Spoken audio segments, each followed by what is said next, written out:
Okay, so it is day 4. So we're at Psalm 4. This one says, for the choir director with stringed instruments, a psalm of David. Answer me when I call, God who vindicates me. You freed me from affliction. Be gracious to me and hear my prayer. How long, exalted ones, will my honor be insulted? How long will you love what is worthless and pursue a lie? Selah. Know that the Lord has set apart the faithful for himself. The Lord will hear when I call to him. Be angry and do not sin.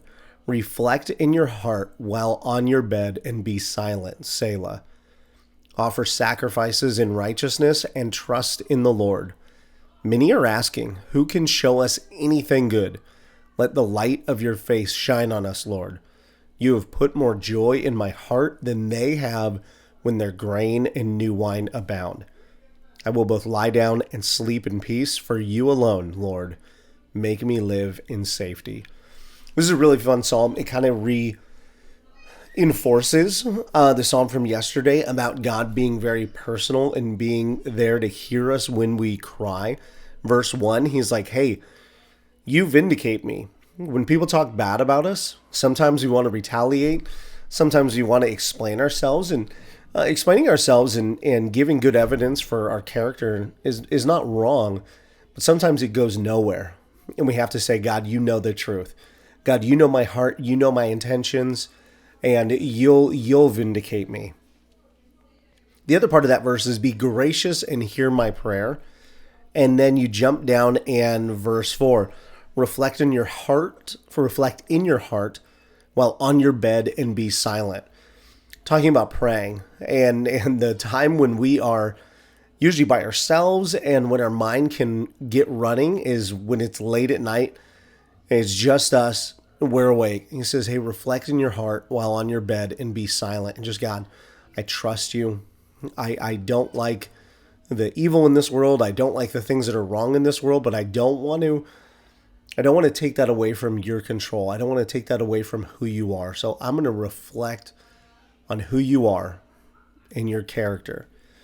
It's also neat in verse 7, you put more joy in my heart than those who have everything. And sometimes it's really easy, especially, it seems like in our world, but probably of all time, is to be in that comparison mode. God, I wish I had this. I wish I had that. I wish this was this way. I wish that was that way. And it says, hey, you've put more joy in my heart than those who have everything. I trust you. Whatever I have, I'd rather have my relationship with you. I'd rather have my character with you than this or that or those things that I really see other people have.